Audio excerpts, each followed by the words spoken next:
Olá, tudo bem? Aqui atrás de mim está o Solar Boa Vista, casa que pertenceu à família de Castro Alves, baiano, mestiço, do Recôncavo, um dos maiores nomes da literatura nacional, um dos maiores nomes da literatura mundial. O poeta condoreiro, o poeta dos escravos, o homem que entendeu o papel da arte para ajudar a transformar a sociedade que ele vivia. Saudações a nosso querido Castro Alves, saudações ao Recôncavo baiano que produziu tanta gente bacana, tantos artistas, que a educação nacional não possa ficar assim, em escombros, como está o Solar Boa Vista, aqui no bairro de Brotas, na cidade de Salvador. Vamos dar início à construção da educação. TV Enem com vocês.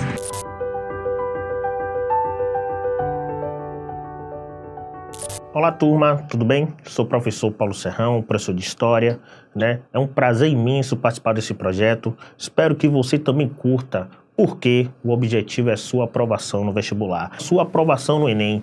E eu estou aqui para poder cumprir com essa tarefa, tá certo? Vamos lá, tela. Vamos trabalhar hoje, né? Grécia Antiga. Vamos falar especificamente da sua formação, tá certo? E também da sua política. Poxa, falar de Grécia é falar de muitas heranças, é falar de democracia, é falar de cidadania ou simplesmente conceito de cidadania. Mas não vamos perder tempo não, vamos trabalhar especificamente, né, o que eu estou propondo, formação e política na Grécia Antiga.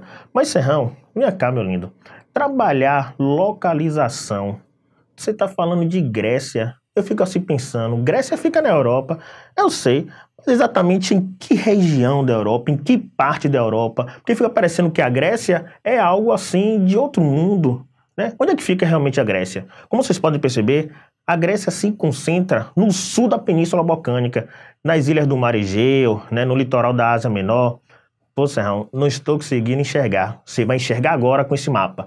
Venha comigo. Tá enxergando o mapa? Poxa, onde é que está a Grécia aí? Tente localizar. Poxa, tá difícil, né?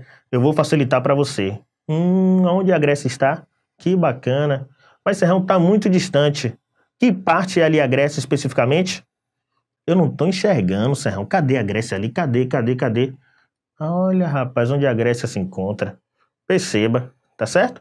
Essa é a região da Grécia. Estamos falando, Serrãozinho, de uma região muito interessante, né? Cercada por mar, montanhas, beleza? Próximo ao mar Mediterrâneo. Inclusive isso vai ser de suma importância para a expansão do comércio marítimo, né? A famosa talassocracia, que é o império sobre o mar, beleza? Então vamos lá. Essa ideia da Grécia ter montanhas e mar será como se fosse um facilitador para a formação de fronteiras naturais, tanto que cada cidade-estado grega, né, Atenas, Esparta, né, terá sua autonomia administrativa. Cada uma delas terá, como é que eu posso dizer para você, uma forma de governo diferente. Enquanto em Atenas vai surgir a tal da democracia, em Esparta vai ser a oligarquia. Então, apesar de nós chamarmos de Grécia, eram cidades-estados independentes, cada cidade-estado dessa tinha sua forma de governo. Vamos tentar identificar. Não vamos parar não. Essa Grécia Antiga, ela é dividida geograficamente da seguinte maneira. Serrão, eu preciso saber disso? Precisa. Você precisa e você vai saber. Porque na hora da questão vem a famosa pegadinha e você não vai cair nela. Perceba, nós temos a Grécia continental, beleza? Onde fica, Serrãozinho, a cidade-estado de Atenas. Nós temos a Grécia peninsular, que se encontra a cidade-estado de Esparta. Nós temos, Serrãozinho, a Grécia insular, que fica a ilha de Creta, a Grécia asiática, que fica, Serrãozinho, a cidade de Troia, e nós temos, podem perceber ali na faixa amarela, a Magna Grécia, né? Que foi uma dominação grega na região do sul da Itália, beleza? Essa imagem eu preciso ter no meu HD, preciso estar armazenado aqui, tá certo? Mas, Serrão, a formação da Grécia se deu a partir da chegada de vários povos, né? Dos aqueus, fundando a cidade de Micenas, dos jônios, fundando a cidade de Atenas, dos eólios, fundando a cidade de Tebas, dos dórios, fundando a cidade de Esparta. Então, Serrãozinho, é importante você ter noção, ter ciência, quais foram os povos que fundaram cada cidade-estado. Porque muitas vezes na questão vem a famosa pegadinha, invertendo as coisas. E você não vai errar. Você que está assistindo agora não vai errar.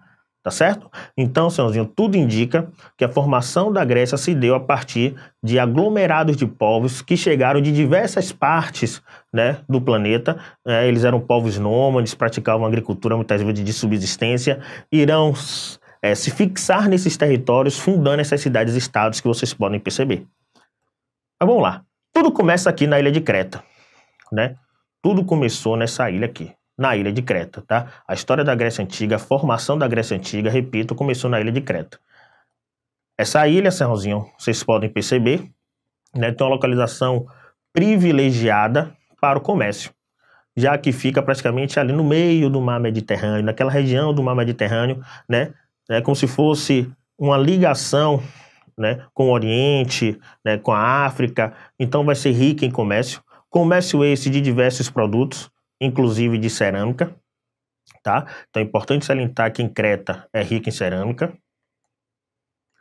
Nós temos também o seguinte, até agora sabemos que em Creta não tinham construções muradas, armazenou, viviam do comércio de diversos produtos, possuíam uma boa frota marítima, a questão da talassocracia, tá certo? Você não pode esquecer, construíram palácios luxuosos, muito importantes, tá? E tinham rei Minos, tá certo? De Minotauros.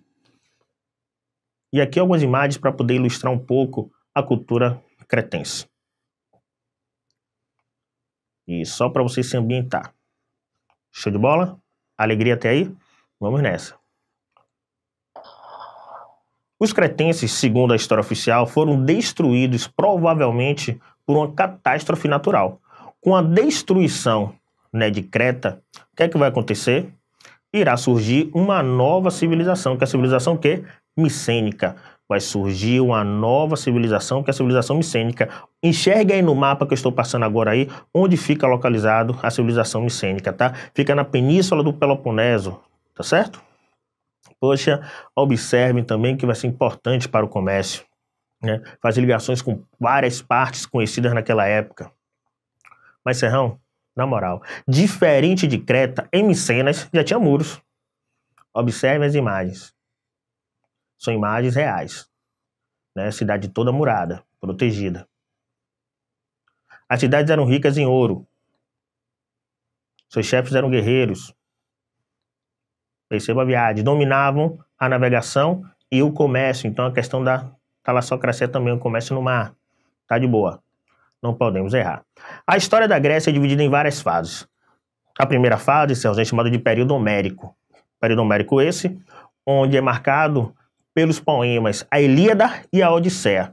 A Ilíada retrata a guerra de Troia, a Odisseia, o retorno de Ulisses para o seu reino. Beleza? Então o período homérico retrata os poemas de Homero. A Ilíada e a Odisseia, você pode estar acompanhando através da leitura desses dois poemas. A segunda fase é o período chamado de arcaico. Nesse período, Serrãozinho, ocorreu a formação, o crescimento, né, das cidades-estados. Cidades essas que eram urbanizadas, ocorreu uma organização política, social, independente uma das outras, formação de fronteiras naturais, já que eram compostas por montanhas, né, e mares, né? Assim se deu o início do período chamado de arcaico. Isso aqui é uma cidade-estado, gente, ou polis, como vocês queiram chamar. Percebam que é muito semelhante, tem muitas características ainda hoje, tá certo? Cada cidade-estado tinha seu centro político, seu centro social, religioso, eles eram autônomas, tinham vidas próprias. Poxa, mas Serrão, chegamos no ponto. É necessário saber as diferenças entre Atenas e Esparta, as principais cidades-estados.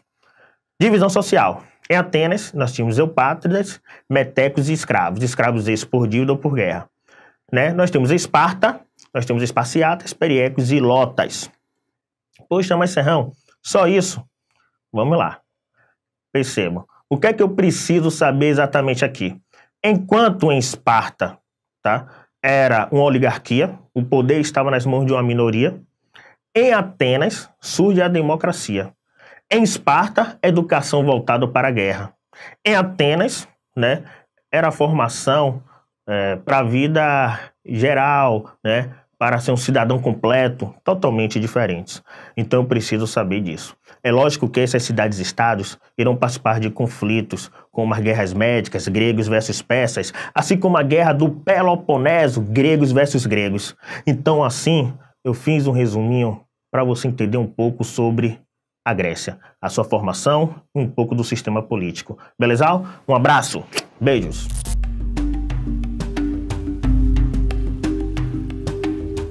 Olá pessoal, tudo bem? Eu sou o professor Rodrigo Moreira e a nossa aula de hoje nós vamos falar sobre os alcanos, né? Sua definição, nomenclatura e também os radicais formados por ele e além disso das suas reações de substituição, perfeito? Então vamos lá, vamos relembrar o que é um alcano, né? O alcano é um tipo de hidrocarboneto, né? Derivado do petróleo, onde sua cadeia carbônica é aberta, né? Vai possuir extremidades, homogênea, né? Já que é um hidrocarboneto formado apenas por hidrogênio e carbono, saturada porque só vai ter ligações simples. Por ter ligações simples, todos os carbonos da cadeia serão do tipo sp3, né? Então a cadeia pode ser normal ou ramificada. Normal, nós sabemos que tem duas extremidades, ramificada tem 3 extremidades ou mais. E a fórmula geral de um hidrocarboneto é CX H2X mais 2. Significa dizer que a quantidade de hidrogênio é o dobro da de carbono mais 2 unidades. Por exemplo aqui, ó, CH4, né? Então 2 vezes 1, 2 mais 2, 4, né? C2H6, 2 vezes 2, 4 mais 2, 6. Aqui C3H8, né? 2 vezes 3, 6 mais 2, 8. Bom, os hidrocarbonetos, né? Vocês podem perceber, né? Os alcanos, na verdade, né? A terminação é com ano. Perceba que justamente todos os seus nomes acabam terminando com ano. Mas daqui a pouco eu vou falar da nomenclatura para vocês, perfeito? Então esse primeiro composto aqui, o CH4, é o metano, tá? O metano apresenta essa estrutura aqui, ó, um único carbono e 4 ligações simples, né? Temos também o etano. O etano, né? Outra coisa importante aí na nomenclatura, né? Metano, o nome, esse radical met significa um carbono. Etano, radical et, significa 2 carbonos. Propano, prop, significa 3 carbonos. But significa 4 carbonos na cadeia, né? Na cadeia, no caso aí, né? Temos cadeia principal e ramificação. Então aqui, ó, etano, nós temos 2 carbonos na cadeia, ligação simples, tá vendo? Propano, né? Nós temos 3 carbonos na cadeia. Até aqui, pessoal, a cadeia vai ser aberta normal. Com 4 carbonos em diante, nós podemos ter cadeia normal ou ramificada. Eu posso armar o C4H10 na forma linear, que nós temos aqui, que é justamente o butano, ou eu posso armar ele na forma ramificada, que aí nós vamos ter o quê? O metil, que é essa ramificação aqui que vocês estão vendo, propano, que é a cadeia principal, ou simplesmente eu posso chamar de isobutano. É um apelido, outro nome também que pode chamar. Então pode ser ou um ou o outro, né? Então esses aqui são os que mais, né? Eu digo assim, que mais aparecem nos exemplos de livros, na internet, enfim. Os alcanos, né? Eles formam radicais, né? Então que radicais são esses? Os radicais é eu pegar uma dessas estruturas aqui, no caso, pegar essas estruturas e subtrair apenas um hidrogênio delas. Então, quando eu pego o metano, que é o CH4, e tiro um hidrogênio, ele vira o radical metil. Por isso que tem aqui, ó, metil propano, perfeito? Quando eu pego o etano e tiro um hidrogênio, ele vira o radical etil, né? Eu tirei um hidrogênio. A partir daqui em diante do propano, né? Do propano, eu posso ter dois tipos de radical. Se eu tirar o hidrogênio do carbono primário, vai se chamar propio, porque está faltando hidrogênio no carbono primário aqui. Mas se eu tirar o hidrogênio do carbono secundário, ele vira o que chamamos de isopropio ou sequipropio, tanto faz, tá bom? Já o butano, já o C4H10, nós temos duas estruturas, né? Se eu tirar do butano das extremidades, vai se chamar o quê? Butil, como está lá na ponta alta, lá na caixa alta, né? Mas se eu tirar do carbono secundário, ou desse, tanto faz, eu terei o S-butil ou sec-butil. Porém, se eu pegar o metilpropano ou isobutano e retirar do carbono terciário, eu vou ter o T-butil. Mas se eu tirar de um dos carbonos da extremidade, eu já vou ter a ramificação do tipo isobutil. Perfeito, gente? Esses aqui são os principais radicais, né, dos alcanos, né? São derivados desses quatro aqui, né? Na verdade, dessas quatro fórmulas, desses 5 compostos, né? Esses 5 compostos nos deram 1, 2, 3, 4, mais 4, 8 radicais, né? E para que servem esses radicais? Para dar nomenclatura. Como é que é feita a nomenclatura de um hidrocarboneto de uma maneira geral? De uma maneira geral, são as ramificações, né? As ramificações da cadeia, mais o radical da cadeia principal, que é o número de carbonos que tem nele, o infixo, que é o tipo de ligação, e a terminação O. Por que terminação O? Porque estamos falando de um hidrocarboneto.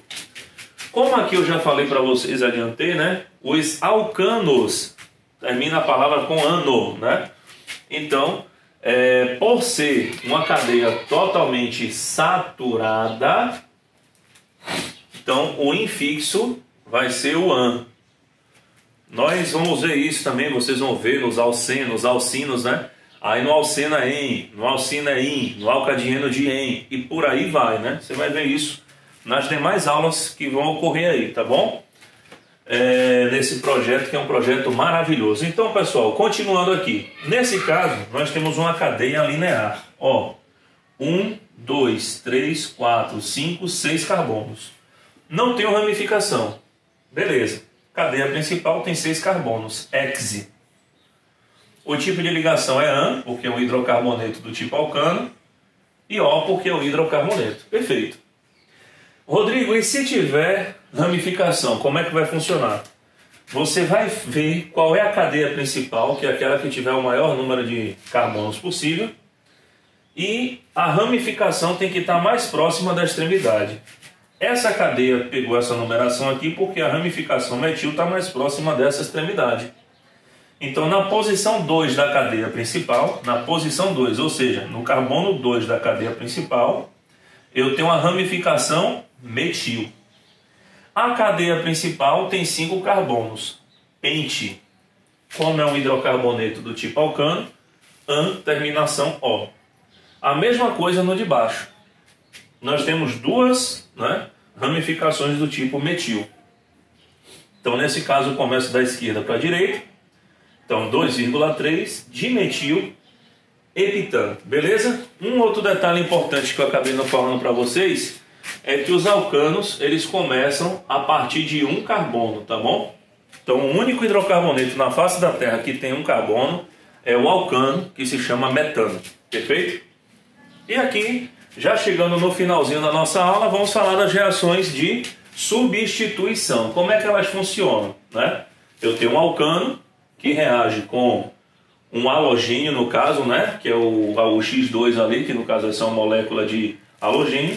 E aí vai formar um composto halogenado, né? Um hidrocarboneto, agora halogenado, composto halogenado. E o ácido inorgânico, um ácido halogenídrico, né? Então aqui eu tenho, por exemplo, o propano, que reagiu com o iodo. Bom, aqui, na verdade, é o 2-iodo-propano. Ué, Rodrigo, e por que não formou o 1-iodo-propano? Eu vou explicar já. E o ácido iodídrico, o que foi que aconteceu?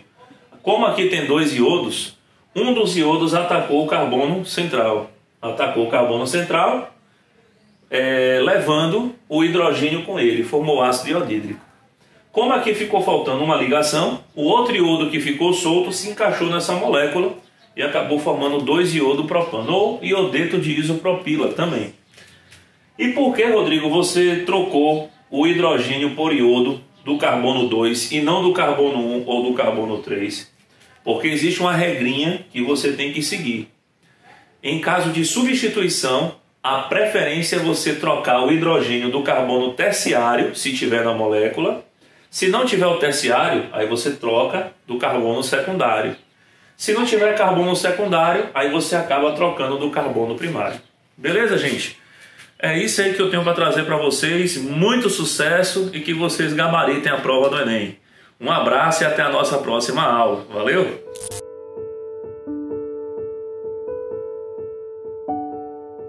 Olá, tudo bem? Você sabe o que é sustentabilidade? Sustentável significa sustentar, apoiar, conservar, cuidar. E sustentabilidade se refere à nossa capacidade de sustentar um processo ou então um objeto, um ambiente. E quando a gente fala em sustentabilidade em termos gerais no mundo, a gente está se referindo ao meio ambiente, à natureza e principalmente à nossa capacidade enquanto seres humanos de manter a sustentabilidade, ou seja, manter o nosso desenvolvimento social, como educação, lazer, contra a violência, etc., econômico, tecnológico, sem interferir no desenvolvimento ambiental. E o que é o desenvolvimento ambiental? A preservação do meio ambiente do que existe hoje, mas principalmente a recuperação de parte do que já foi destruído quando não se pensava em sustentabilidade, quando não se sabia que a ação do homem interferiria de forma tão grave no meio ambiente a ponto de, inclusive, nos ameaçar. A gente sente os efeitos, por exemplo, do aquecimento global e de tudo aquilo que o homem causou com a sua urbanização e o seu desenvolvimento ao meio ambiente no nosso dia a dia. Por exemplo, aqui em Salvador, quando a gente ouve falar que choveu X milímetros a mais do que o esperado para todo mês em apenas 12 horas. Um exemplo, uma hipótese. Um tsunami que foi muito maior do que era esperado. Ou então um furacão que foi muito mais forte do que o esperado nos Estados Unidos. Toda vez que a gente vê esses fenômenos, eles já têm a ver com a questão climática, com as mudanças climáticas provocadas pelo nosso estilo de vida. E a sustentabilidade consiste justamente em achar o balanço disso, como não regredirmos em desenvolvimento, em educação, em economia, mas como acharmos uma solução para fazer isso sem acabar com o meio ambiente, porque o meio ambiente está diretamente ligado à nossa existência. Nós dependemos dele para continuar aqui. E para achar essas soluções que existem os grandes encontros internacionais. O mais conhecido é o COP, que neste ano de 2019, em dezembro, foi o COP25, que é a Conferência das Organizações das Nações Unidas para o Clima, e a gente conhece internacionalmente como Conferência Internacional sobre Assuntos Climáticos, Mudanças Climáticas. E nesse COP25, todos acordaram que sim, deveria ser reduzida a quantidade de emissão de gás carbônico e até cortados alguns gases que fazem parte do efeito estufa até 2050. Porém, o Brasil foi uma decepção. Nosso então representante, Ricardo Salles, propôs que os países desenvolvidos compensassem financeiramente o Brasil e outros países em desenvolvimento como uma forma de ajuda para a preservação do meio ambiente. Internacionalmente, isso não soou bem, somado a algumas questões que estão acontecendo hoje aqui no Brasil, como, por exemplo, a liberação de agrotóxicos, venenos que fazem muito mal ao meio ambiente, que antes eram proibidos. Por exemplo, a liberação da extensão da exploração de áreas de preservação para a agricultura agricultura, que hoje é o maior responsável pelo efeito estufa, e muitas outras questões, como preservação de terra indígena, liberação ou não de mineração e muitas questões ambientais. Afinal, aqui no Brasil nós temos a Amazônia, a principal área verde do mundo, e somos ricos em recursos, assim como somos ricos em pecuária, agropecuária, e por aí vai. E quando a gente fala em meio ambiente e atualidade, a gente não pode deixar de falar da sueca Greta Thunberg, que hoje tem 17 anos. Em 2018, em agosto de 2018, ela começou a fazer alguns protestos sozinha na porta do parlamento sueco, pedindo greve nas escolas pelo meio ambiente. Era ano eleitoral e isso viralizou na internet. Várias pessoas ao redor do mundo começaram a imitar. Os jovens se organizaram e realizaram um dos maiores eventos em prol do meio ambiente. E ela foi eleita, inclusive, como a celebridade do ano de 2019 pela revista Times, a revista americana Times, que tem aí o rótulo mundial de ser quem elege as grandes personalidades do mundo naquele ano. Então, pode ser que caia alguma questão no Enem com o nome dela, porque ela está na crista da onda na questão do meio ambiente. Então, esses são aspectos sobre meio ambiente e sustentabilidade que podem facilmente cair no Enem. É um assunto extenso, temos pouco tempo, mas vocês podem aí procurar um pouquinho mais sobre isso, que em vários locais há fontes de informação mais profundas sobre esses assuntos. Até mais!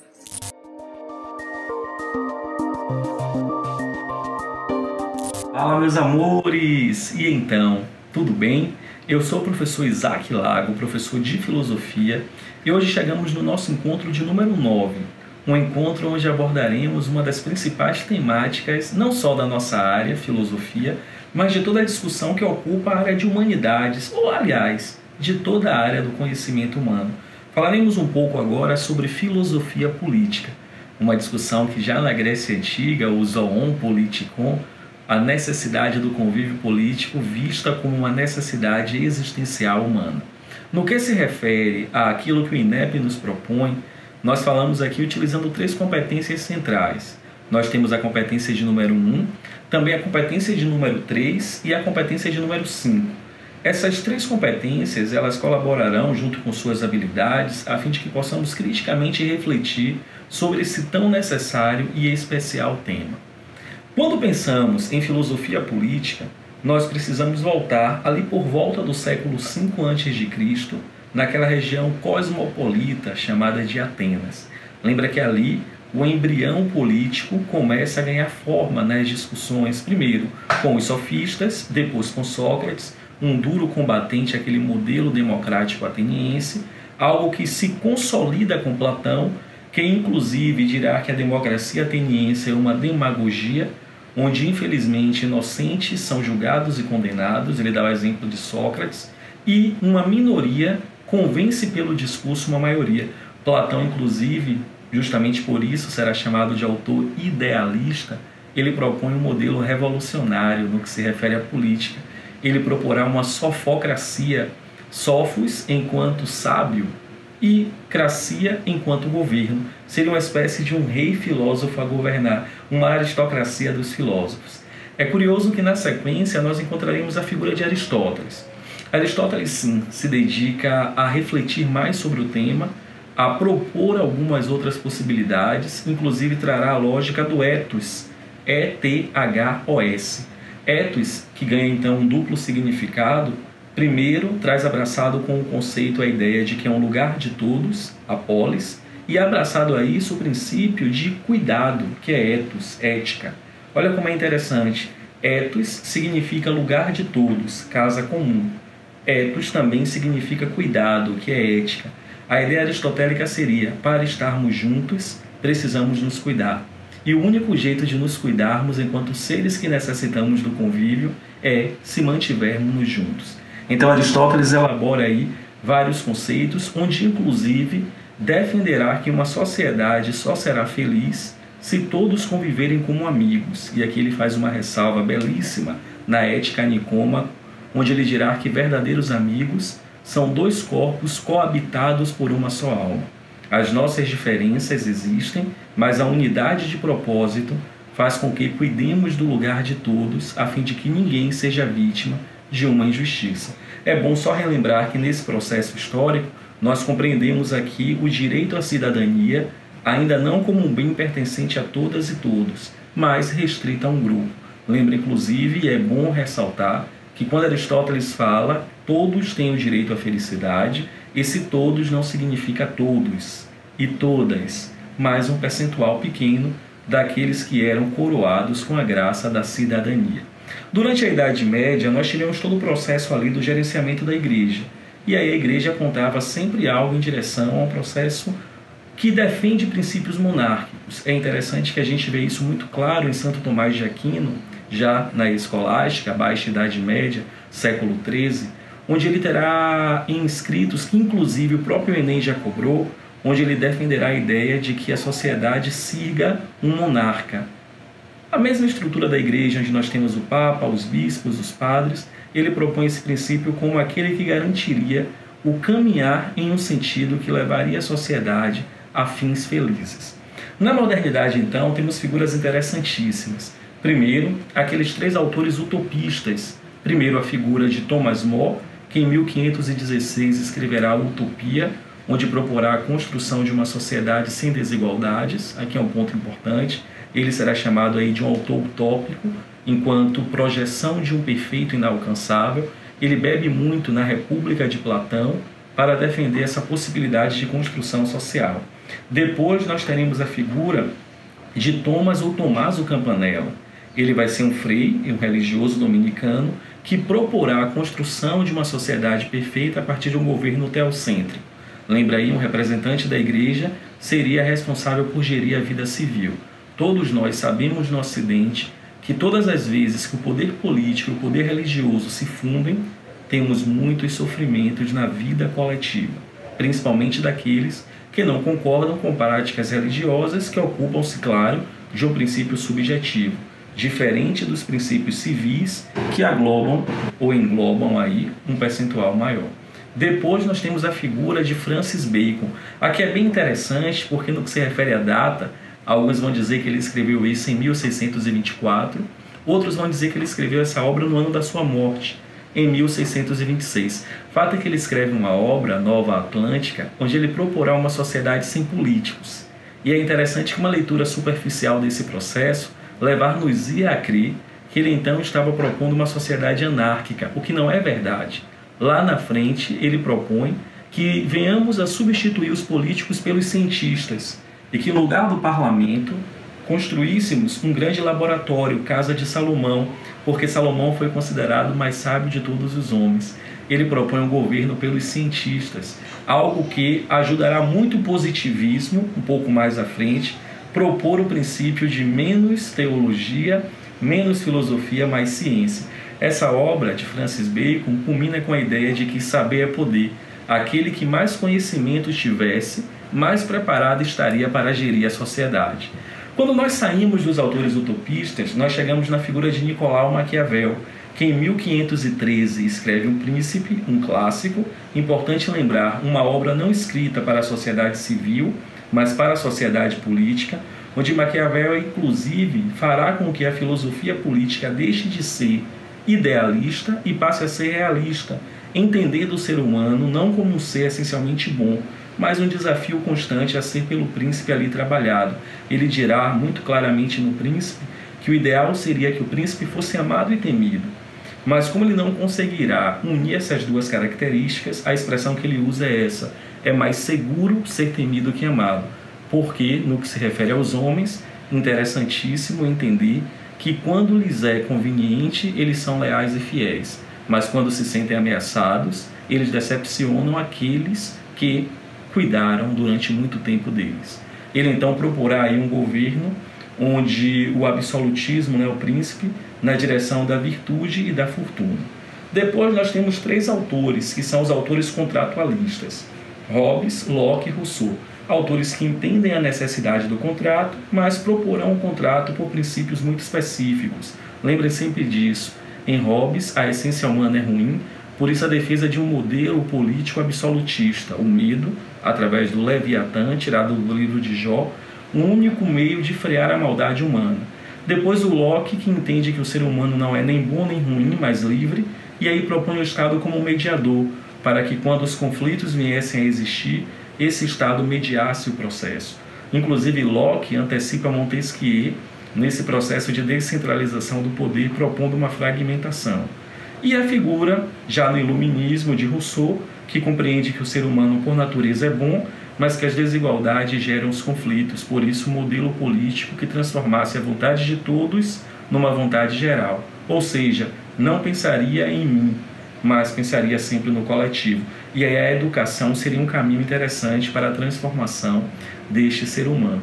Então, assim, os três contratualistas defendem a necessidade do Estado, mas a partir de lógicas específicas. E culminamos, no século XVIII, com a importantíssima figura do Barão de Montesquieu, que proporá a obra em 1748, onde ele traz a tripartição dos poderes no espírito das leis. Os poderes que precisam dialogar, mas que não podem ser submissos um ao outro, nenhum ou outro está sob a tutela de um ou de outro. Estabelecer os limites legais. Importante pensar em filosofia política como a necessidade de construir um lugar onde a democracia, o diálogo, seja a construção para uma sociedade mais justa, fraterna e que possibilite pela equidade condições a todos de bem construir o seu modo de ser e de viver. Um abraço, até a próxima.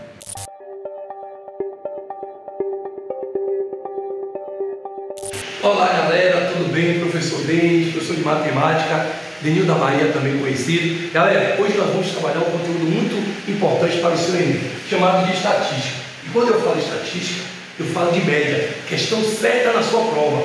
Então fique ligado, viu gente? Média, quando eu falo em média, eu penso logo em média aritmética e média ponderada. Eu chamo XA de média aritmética e XP de média ponderada. Gente, são as mesmas médias, elas têm as mesmas essências. Agora depende da questão. Tem questão que é melhor você utilizar a média aritmética, tem questão que é melhor você utilizar a média ponderada. É importante você entender que a média nada mais é do que a soma dos dados dividido pela quantidade de dados. Então é muito importante vocês entenderem. Olha, soma dos dados dividido pela quantidade. Então isso aqui é importante. E como um grande amigo meu diz, Mário, tudo que é importante a gente guarda. E guarda onde? No coração. Então, ó, guarde no seu coração isso aqui. Beleza? Bom, vamos ver dois exemplos facinho de média. Olha só. Eu dou esses dados para você.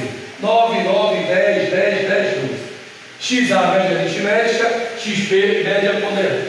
Vamos calcular a média aritmética. Soma de todos os dados. 9 mais 9 mais 10 mais 10 mais 10 mais 12. Dividido pela quantidade, que são 6. Então 60, ó, o que é 60? 9 mais 9 mais 30 mais 12. Totalizando 60. Dividido por 6. Média aritmética, 10. Que coisa linda. Ó, venha comigo, venha com o Denil. Média ponderada. A média ponderada consiste em, como o 9 ele está repetido duas vezes, quer dizer que ele tem uma frequência 2. Como ele está repetido duas vezes, eu coloco 2 vezes 9. O 10 ele tem uma frequência 3, quer dizer que ele está repetido 3 vezes, eu boto 3 vezes 10. Mas o 12 ele tem uma frequência 1, ele está repetido uma vezes 12.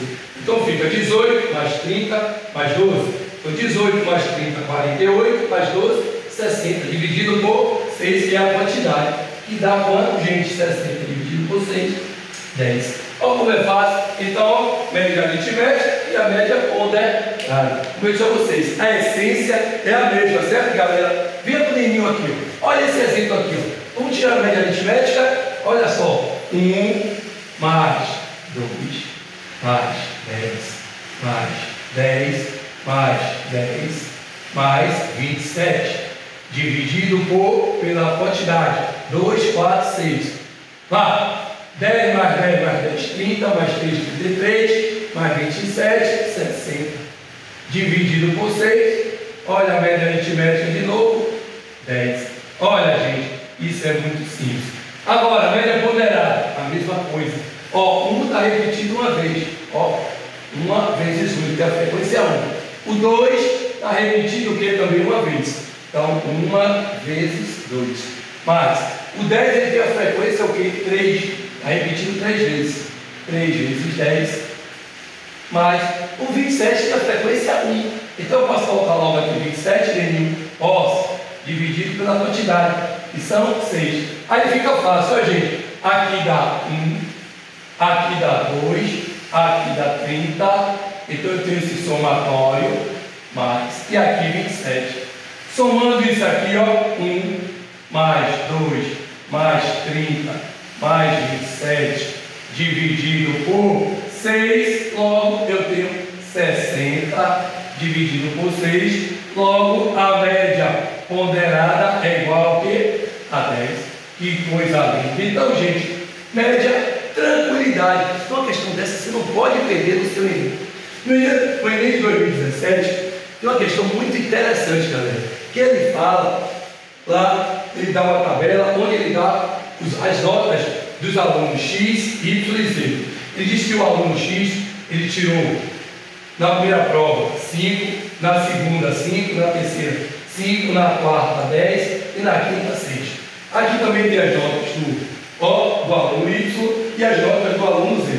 E ele disse que para que esse aluno seja aprovado, ele tem que ter uma média maior ou igual a 6. Ok? E aí ele faz a pergunta dizendo o seguinte, preste atenção: com base nos dados da tabela e das informações, ficará ou ficarão reprovados ou reprovado. Aí ele diz, apenas o aluno Y, apenas o aluno Z, apenas os alunos X e Y, apenas os alunos X e Z, ou os alunos X, Y e Z reprovados. Ok, olha só. Então basta tirar o quê? Uma média aritmética. Veja, do aluno X, somo tudo, ó, 5 mais 5 mais 5 mais 10 mais 6, dá 31 e divido por 5, que são 5 avaliações. Logo, média 6 e 20. O aluno Y, ele teve 4 mais 9 mais 3 mais 9 mais 5, ó, dividido por 5, dá 30 dividido por 5, dá 6. E o aluno Z, 5 mais 5 mais 8 mais 5 mais 6, somando tudo dá 29, dividido por 5, logo ele teve a média 5,1. Então, o aluno que estava reprovado é o aluno que? O aluno Z. Então, o aluno Z, ele está reprovado. Logo, seria a resposta a letra B. Mas também você poderia resolver essa questão sem precisar fazer isso aí. Como? Simplesmente, você sabe o quê? Que o total, para que o aluno seja aprovado, tem que ser maior ou igual a 6. Então, se são 5 avaliações, 6 vezes 5, 30. Então, 30, basta você somar as notas de cada um. Aquele que tiver uma nota, ó, maior, a soma de todas as notas, maior ou igual a 30, vai estar aprovado. Ó, esse teve 31, estava aprovado. Esse teve 30, estava aprovado. E esse teve quanto? 29, estava aprovado. Porque a quantidade de avaliação eram as mesmas, 5 avaliações. Facinho, facinho, né, gente? Agora vem para outra questão muito importante aqui, ó, Enem 2018. E o Enem 2018, ele fala sobre o número de acidentes da CIPA. E ele diz assim, ó, número de acidentes sofridos e o número de trabalhadores. A questão, gente, pede-se, na verdade, o seguinte, preste bem atenção, ele diz assim, a média do número de acidentes por funcionários na amostra que a CIPA apresentará à diretoria da empresa ele quer a média do número de acidentes por funcionário. Galera, muito cuidado nessa questão, porque às vezes o aluno ele pensa em somar todos os números de acidentes e dividir pela quantidade 1, 2, 3, 4, 5, 6. Se ele fizer isso, ele não assistiu a aula com o Denil, com certeza absoluta. Você que assistiu a aula com o Denil, venha comigo. Que tipo de média eu vou usar aqui? Lógico, a média é o que? Ponderada. Porque eu sei o que? Que 50 trabalhadores não tiveram nenhum acidente. Ó, 0 acidente, 50 trabalhadores. Quer dizer o quê? Que esses 0 acidentes eu vou somar 50 vezes. O acidente, ó, um acidente, 17 trabalhadores. Então, 17 trabalhadores tiveram o quê? Apenas um acidente. E aí sucessivamente. Então eu vou usar uma média ponderada, ó, XP. Vai ficar, ó, 0 vezes 50, mais, vá, 1 1 vezes 17. Ó que coisa linda, meu Deus. 2 vezes 15, ó como é fácil. Rapidinho, ó, mais 3 vezes 10. Ó, tranquilidade. Mais 4 vezes 6. 4 vezes 6. Mais, por último, 5 vezes 2. Olha bem dividido pela quantidade, ó, totalizando aqui o que? 100, que é o somatório. Ó que coisa linda, fácil. Aqui vai dar 0, aqui vai dar 17, aqui vai dar 30, aqui vai dar 30, aqui vai dar 24 e aqui vai dar 10. Ó, somando todos esses valores e dividido por 100, eu tenho que a média ponderada XP, na verdade, é 111 dividido por 100. E 111 dividido por 6 dá 1,11. Essa é a nossa média. Olha só, aritmética. Galera, uma questão dessa você não pode perder. Gente, muito obrigado. Professor Denis estará sempre à disposição de vocês. Um beijo no coração e até a próxima aula. Fui!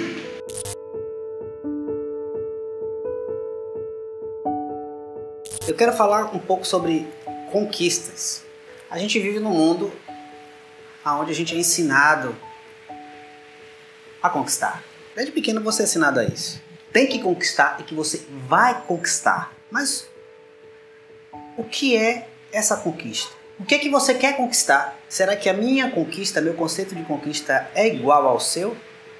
Talvez. Alguns dizem que conquistar significa você ser bem-sucedido profissionalmente, ser bem-sucedido amorosamente, ser bem-sucedido. E o que é ser bem-sucedido profissionalmente? O que é ser bem-sucedido no amor? O que é amor? Às vezes, o que você diz conquistar profissionalmente não significa para você realizar-se profissionalmente. Pode ser até que seja para os outros. Então, cuidado com as perguntas e respostas prontas que são oferecidas para você. Porque a gente sempre conversa muito sobre escolha profissional aqui. Só que o que você chama de escolha profissional, vocação, aptidão, nesse momento da sua vida é um. E ao longo da vida, essas aptidões, essas vocações, elas vão mudar. E você tem que estar preparado para saber em que medida isso é importante para você e não para os outros. E muito menos ainda para as respostas e perguntas prontas. E eu estou falando caso você seja uma pessoa bem resolvida. Como se você não tivesse essas divisões internas, esses monstros, esses fantasmas que te perseguem à noite, né, quando você vai dormir. Então, no que diz respeito às futuras conquistas, te desejo muita sorte, perseverança, mas também lhe digo para você se perdoar um pouquinho, não esquentar com tanta loucura, com tanta frase feita, com tantos caminhos já feitos, porque você é único, você é uma pessoa problemática, resolvida, feliz, tudo ao mesmo tempo. E talvez seus anseios não estejam muito conectados com a sociedade que lhe é oferecida. Calma, fique tranquilo, que você vai conquistar seus objetivos. Não, minha intenção não é resolver seus problemas não, é tirar você da zona de conforto mesmo. Boa semana.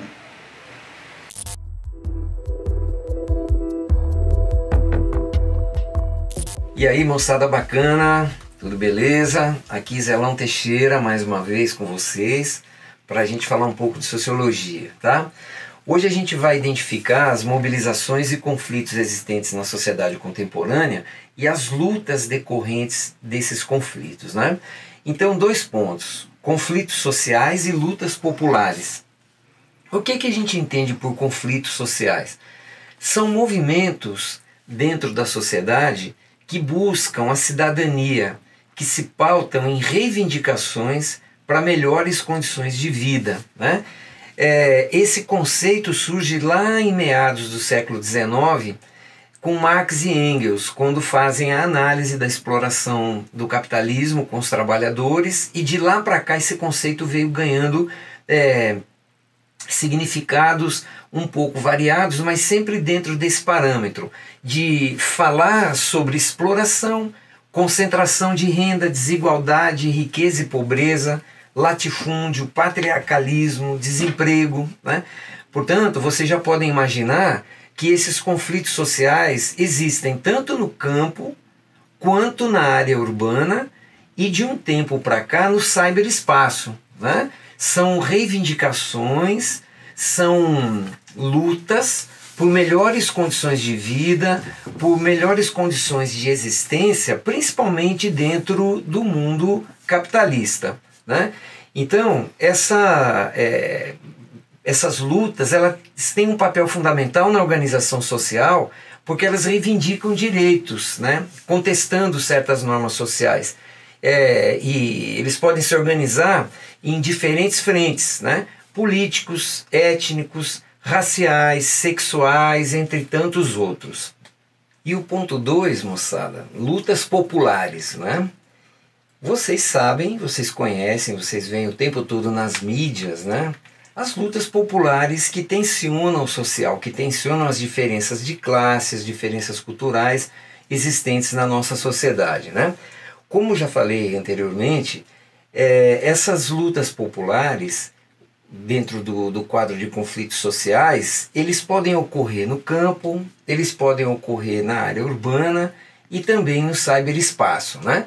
Então, são movimentos que expressam um esforço de construção social a partir da participação de indivíduos que agem coletivamente por melhores condições de vida, contra qualquer tipo de exploração.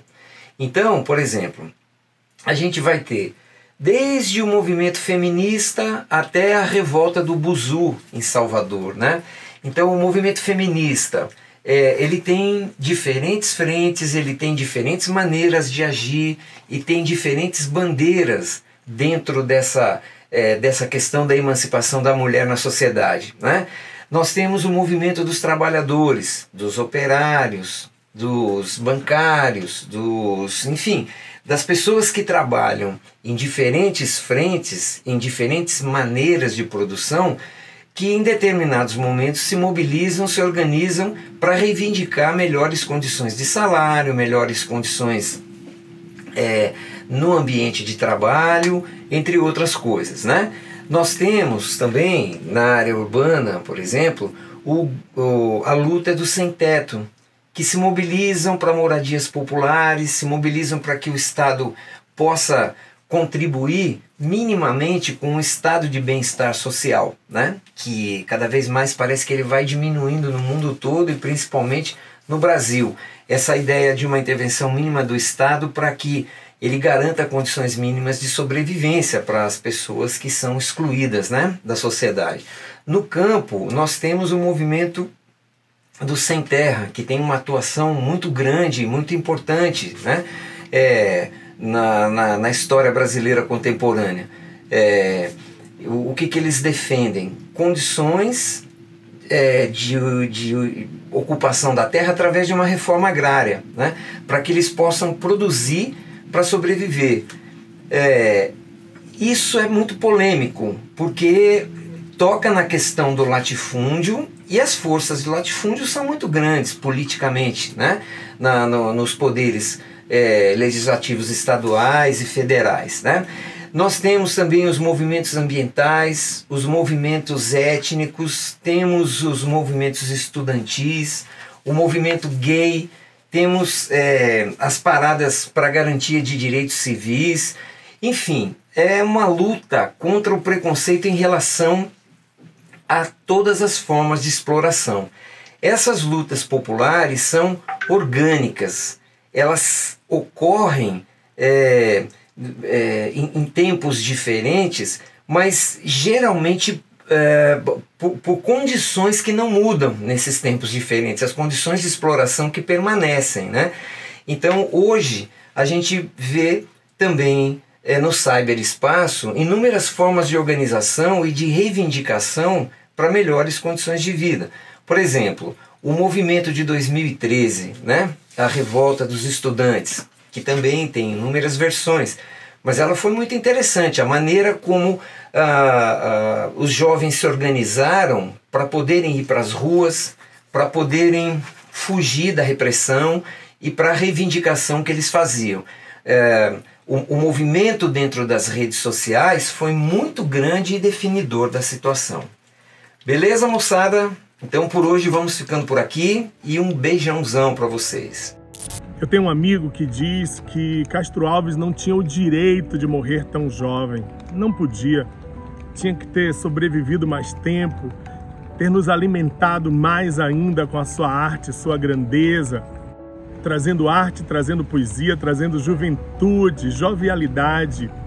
Que o espírito de Castro Alves continue vivo, trazendo arte, cultura, sabedoria e poesia, trazendo ativismo social através da arte.